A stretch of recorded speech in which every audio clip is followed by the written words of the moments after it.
24/7. In tonight's headlines, police fire tear gas to disperse tense protesters. Right to information bill comes effective tomorrow. Kumar Gunaratnam granted Sri Lankan citizenship. And Trump in heated telephone call with Australian Prime Minister over refugee deal.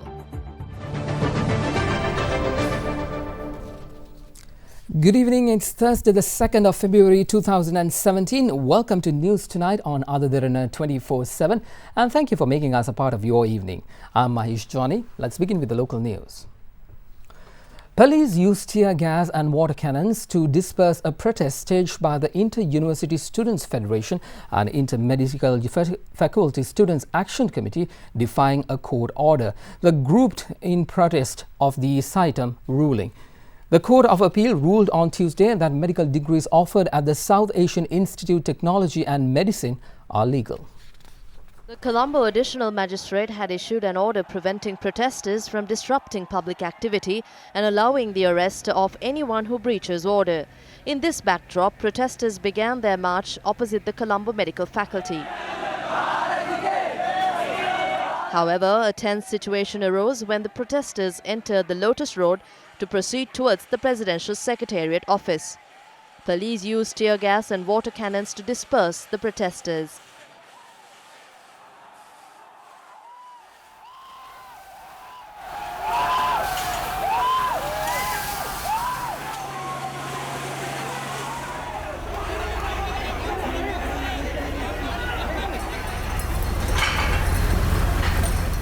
Meanwhile, the CITEM Students' Parents Circle convened a media briefing in Colombo today. 25% of doctors who work in government hospitals have foreign medical degrees.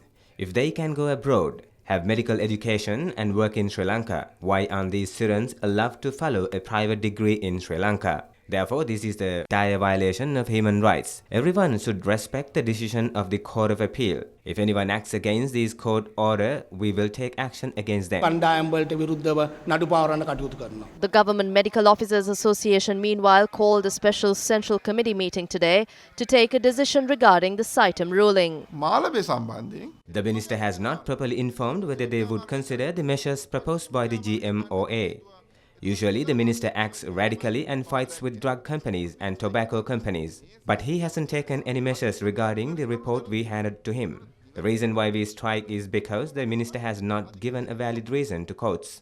The court has taken a decision because the minister has not handed over accurate information. We have given them a time period of 1 week to take a decision. Government Medical Officers Association decided to initiate island-wide strike action if they are unable to arrive at a conclusion within a week.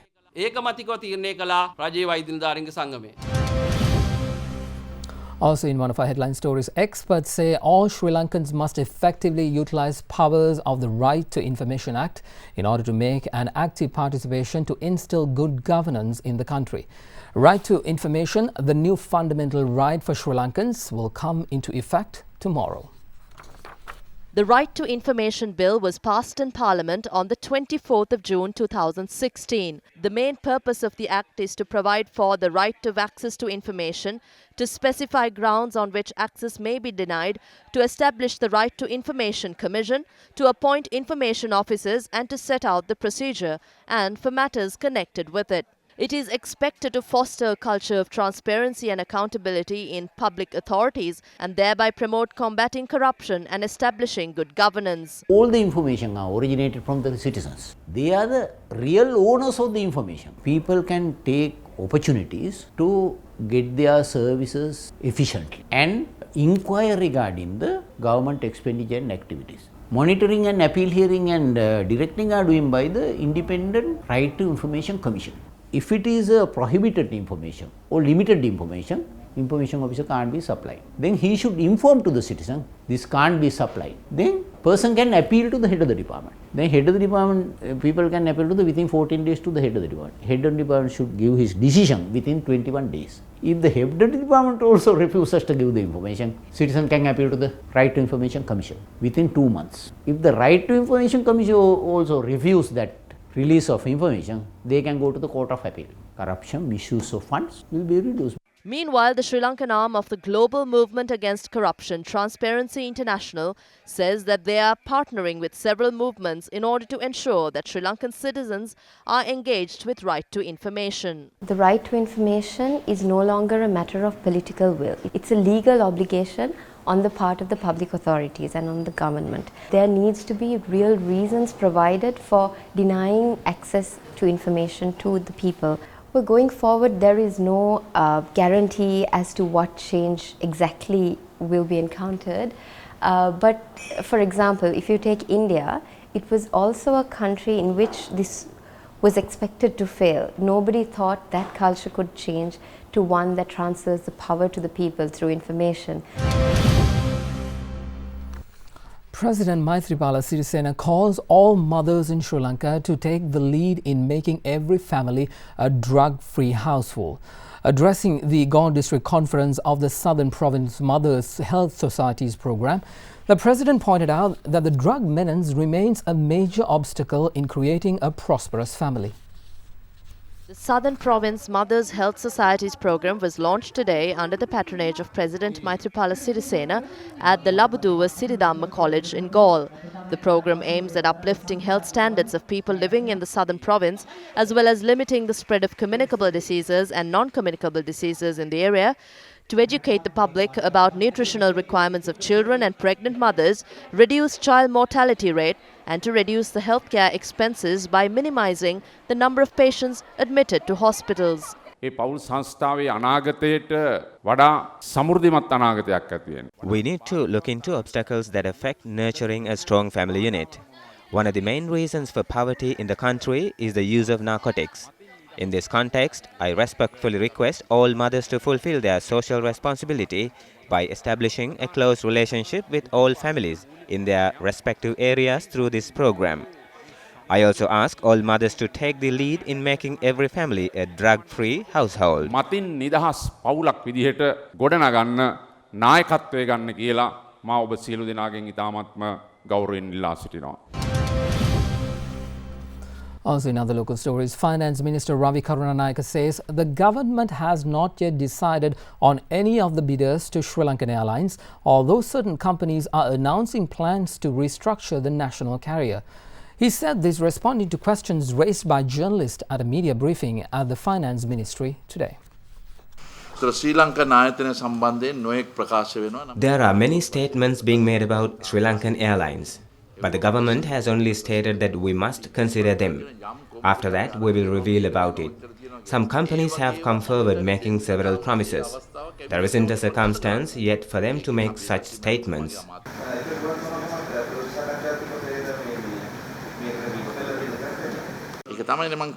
That is what I said. They make various statements.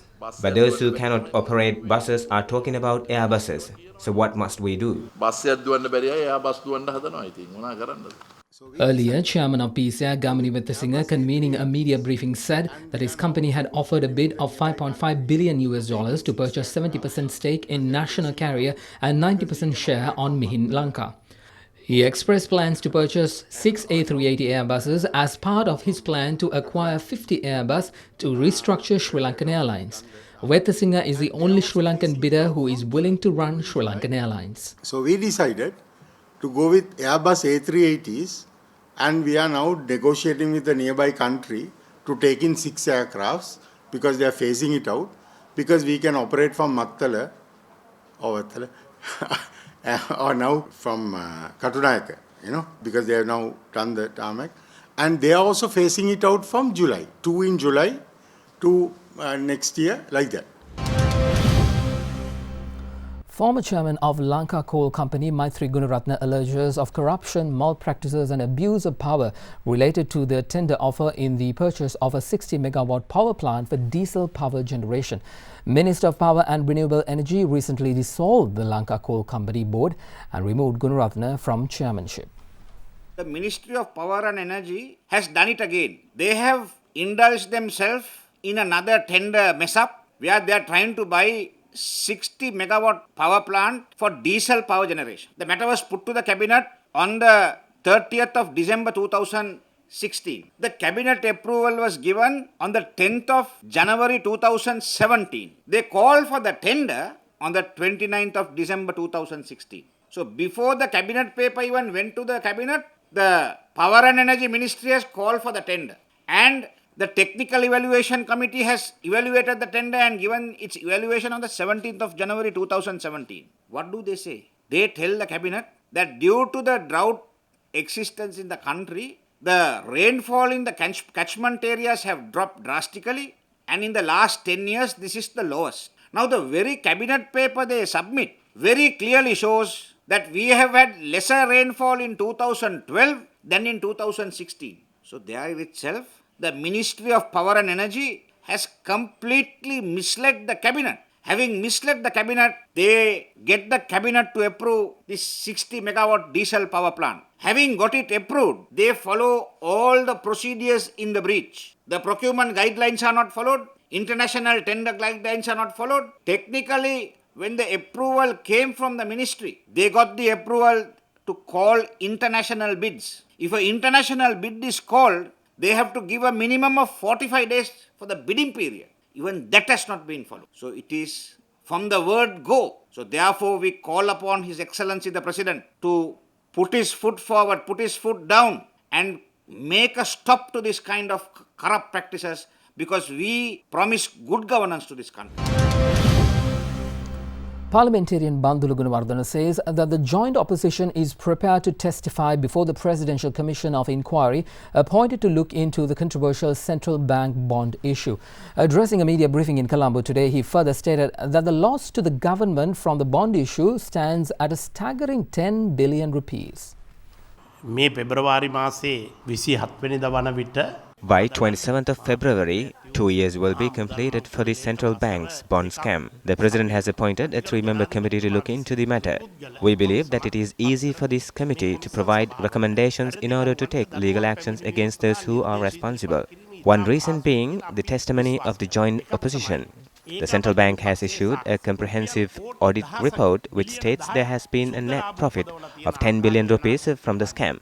All relevant institutes and parties such as the Parliament, the Auditor General, Corp Committee report, central banks, internal reports, the FCID say there has been a major scam. However, former central bank governor Arjun Mahendran, along with perpetual treasuries and ministers who advised for the scam or the Prime Minister, have been able to stay out of jail. The joint opposition's economic research unit is ready to testify before the committee about the loss of 10 billion rupees as a result of the central bank bond scam. රුපියල් බිලියන 1000කට වඩා වැඩි කියලා කොමිසමට ඔප්පු කිරීම සඳහා අපි සූදානම්. කුලියාපිටිය සම්පූර්ණ ප්‍රෝඩා. The case regarding Kuliapitiya is such a huge fraud.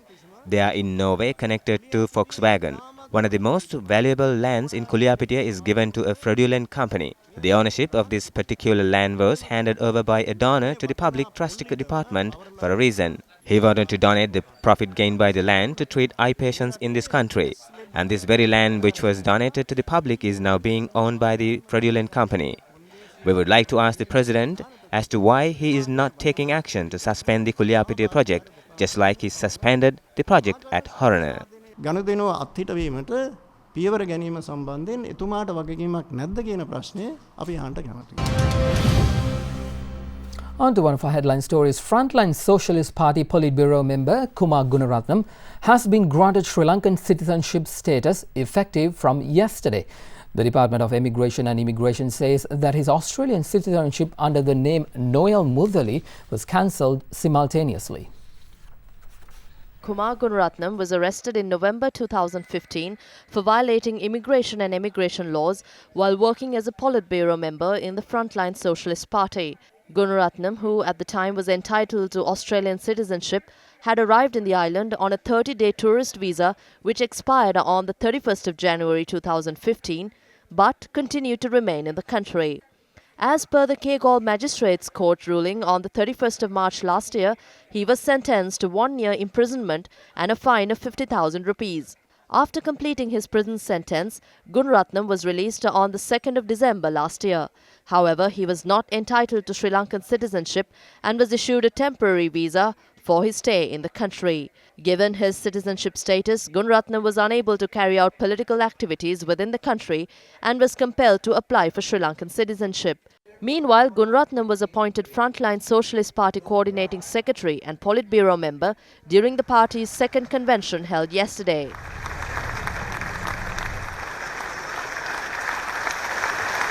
The citizenship confirmation has been given to him. However, he will be entitled to Sri Lankan citizenship once he gives up on his Australian citizenship. We expect him to travel to Australia soon to resolve everything there. Business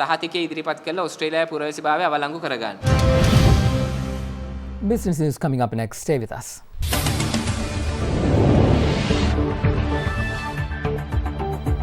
On to business news now. Prime Minister Ranil Wickremesinghe requests the private sector to work towards attracting foreign investments. He said this speaking at an event organised by the American Chamber of Commerce in Colombo today. We prefer a bilateral trade deal with USA rather than get into TPP, which are really going to take us out of our depth. This is something you can handle and something with which we can grow. I don't think that my sentiments would be the same as some of the other Asian countries which were looking forward to the TPP, but I can only tell you what we in Sri Lanka think of the arrangements. But we won't stop at these agreements. We have some more. We have one with Singapore, which is also essential. The agreement with India will allow us to have closer cooperation with the 5 southern states, and another agreement with India, with Singapore. So you are basically looking at the entrance to the Bay of Bengal. Then India has an agreement with Singapore. So these 3 countries with the agreements can really play a leading role in strengthening the Bay of Bengal economy. We have to have we are looking at a free trade agreement with Japan and with Korea.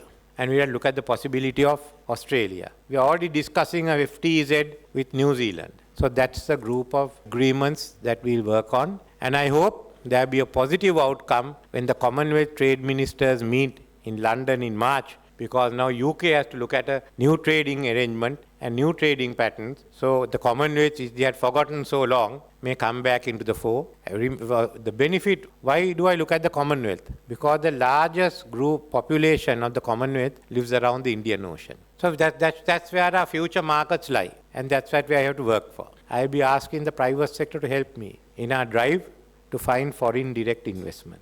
We have to go out and tell them why they should come to Sri Lanka and why it is good for business. Also in business news, Finance Minister Ravi Karunanayake called private traders to import rice in the backdrop of import duties on rice being reduced. Speaking to media, he said that the benefit of reduction of the special commodity levy imposed on rice imports has not yet been passed to consumers.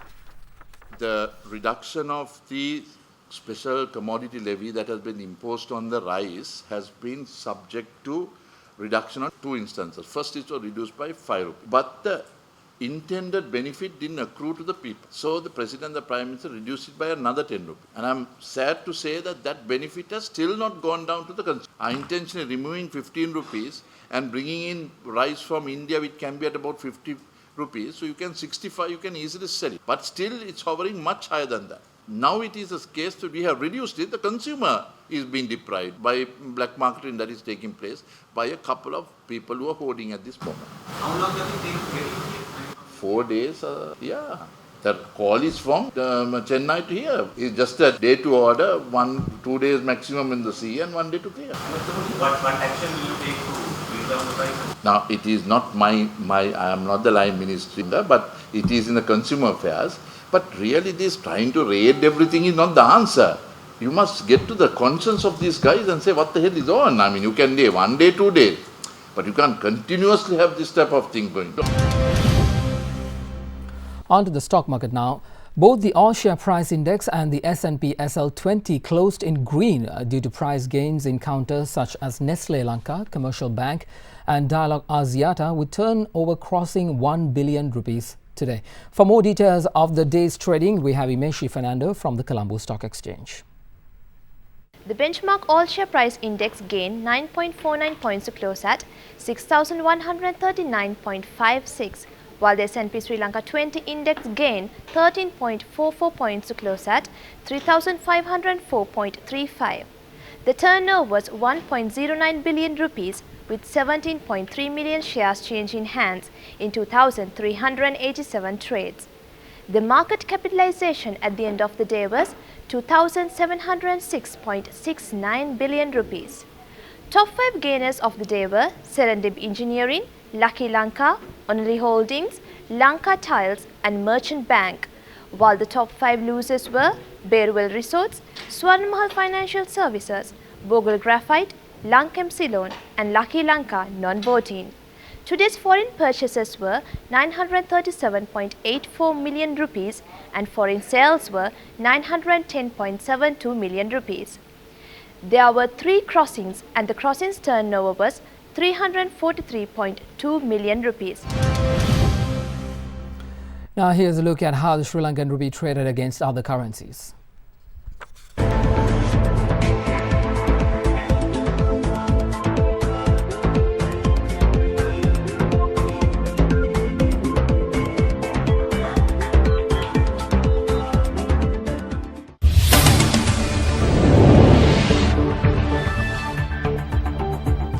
On sports tonight, in yesterday's second one-day international match between Sri Lanka and South Africa, the South Africans conquered the victory, defeating the Sri Lankans by 121 runs on board. The South Africans are leading the one-day international series by 2-0. After winning the toss, Sri Lanka captain Upul Tharanga invited South Africa to bat first. However, South Africa lost the first 4 wickets for 108 runs. A smooth 105 by Faf du Plessis and David Miller's unbeaten 117 of 98 balls, which included 3 fours and 6 sixes, totaled 307 runs for South Africa. Sri Lankan bowler Suranga Lakmal took 2 wickets for 54 runs. The Sri Lankan opening batsmen Niroshan Dickwella and Upul Tharanga started off well by contributing by a 54 runs partnership. Niroshan Dickwella scored 25 runs while Upul Tharanga scored 26 runs. Vice captain of Sri Lanka Dinesh Chandimal scored 36 of 44 balls. Being abortive for the second time, the Sri Lankans were only able to score 180 runs in 37 overs with 5 wickets in hand. South African bowlers Wayne Parnell, Imran Tahir and JP Duminy picked 2 wickets each.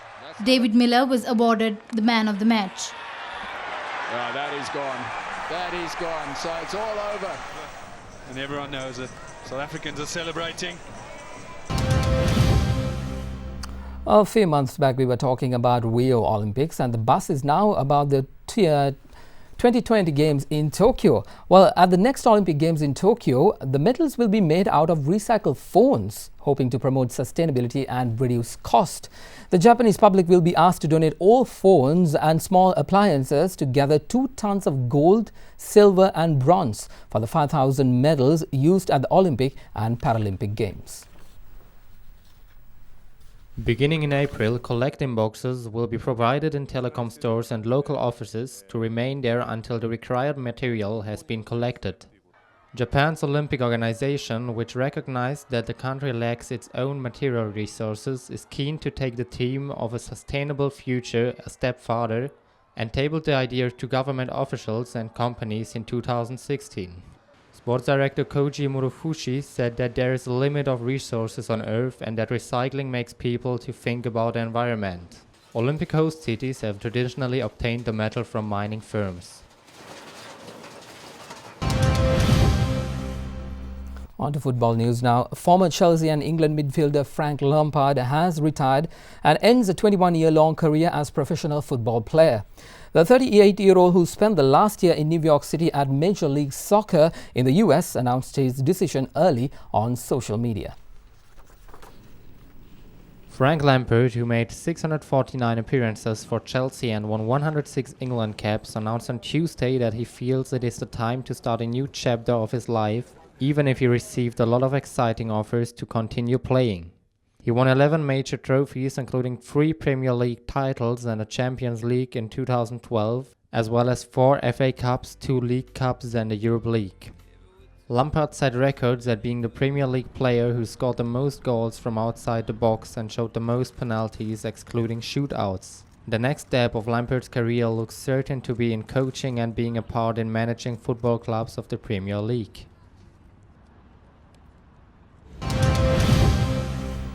World news coming up right after this break. Stay with us.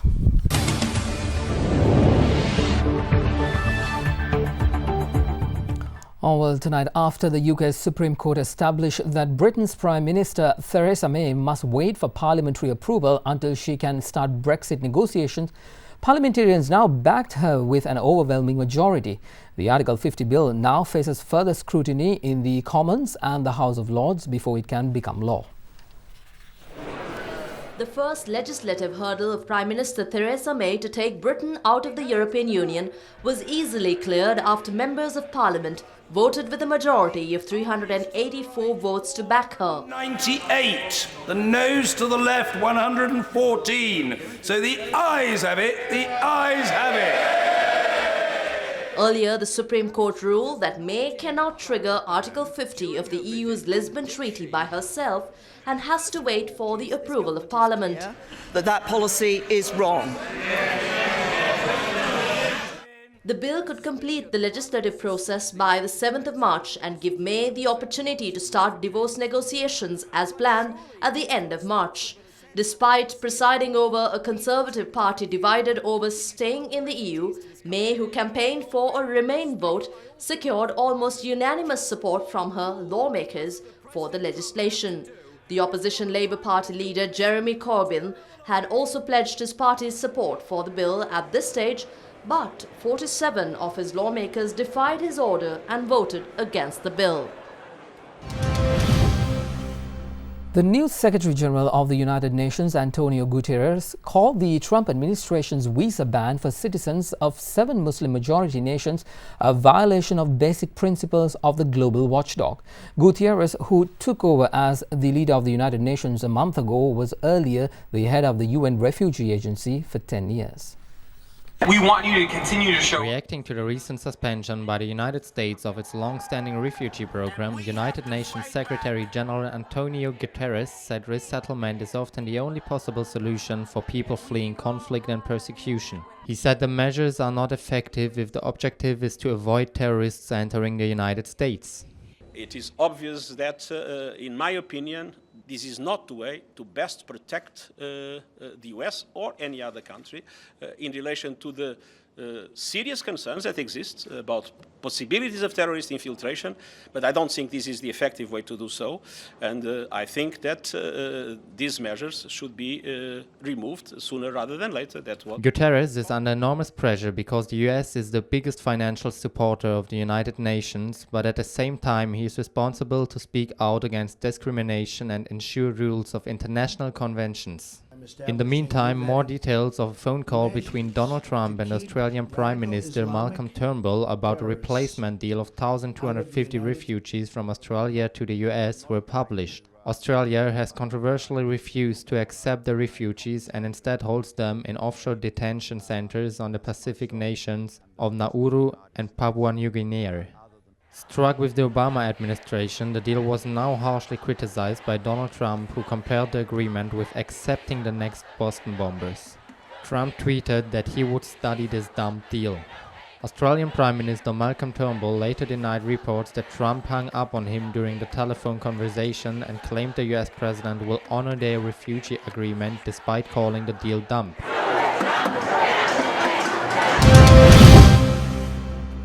Also in international news, Rex W. Tillerson, the former chairman and chief executive of ExxonMobil, was sworn in as the U.S. Secretary of State amid record opposition. The 64-year-old Texan native was confirmed to become the nation's 69th Secretary of State in a 56-43 Senate vote. Are there any senators in the chamber wishing to vote or change their vote? With the most votes against a Secretary of State in the U.S. Congress history, Rex Tillerson was confirmed for the office and sworn in by President Donald Trump in the Oval Office. You understand that the job of our diplomats and the mission of the State Department is to serve the interests of the United States of America, to make our nation safer, our country more prosperous, and our people much more secure.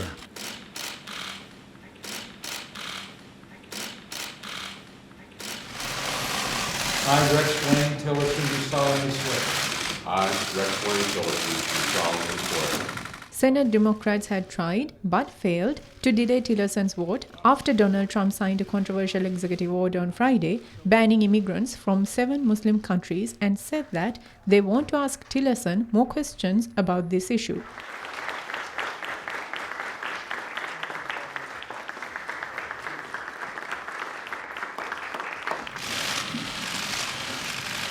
Earlier, Democratic and Republican senators had raised concerns about the former ExxonMobil CEO's connections to Russia and President Putin's government. However, Tillerson's international experiences through his job at ExxonMobil were appreciated by both Democratic and Republican sides. Надеюсь и уверен в том, что старт будет достоин самого масштаба проекта. The weather update coming right up. Stay with us.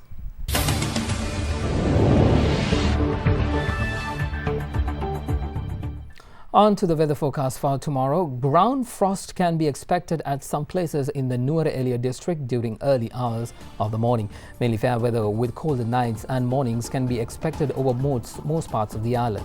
Misty conditions can be expected at some places in the western, Sabaragamuwa, central and southern provinces during the morning.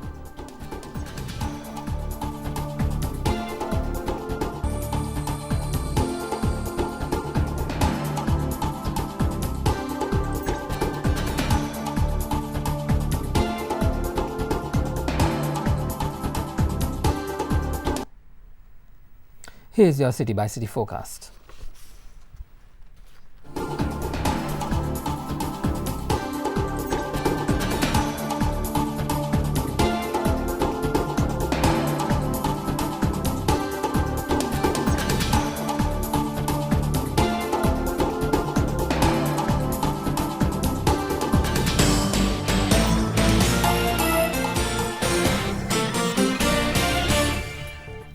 Well, that is a part of your world tonight here on Ada Derana 24/7. For the very latest in local, international, business, sports and weather, do log on to www.adaderana.lk. You can also like us on Facebook and follow us on Twitter. I'm Mahish Johnny. Good night. Bringing you the news and information 24 hours a day. This is Sri Lanka's premier news channel, Ada Derana 24/7.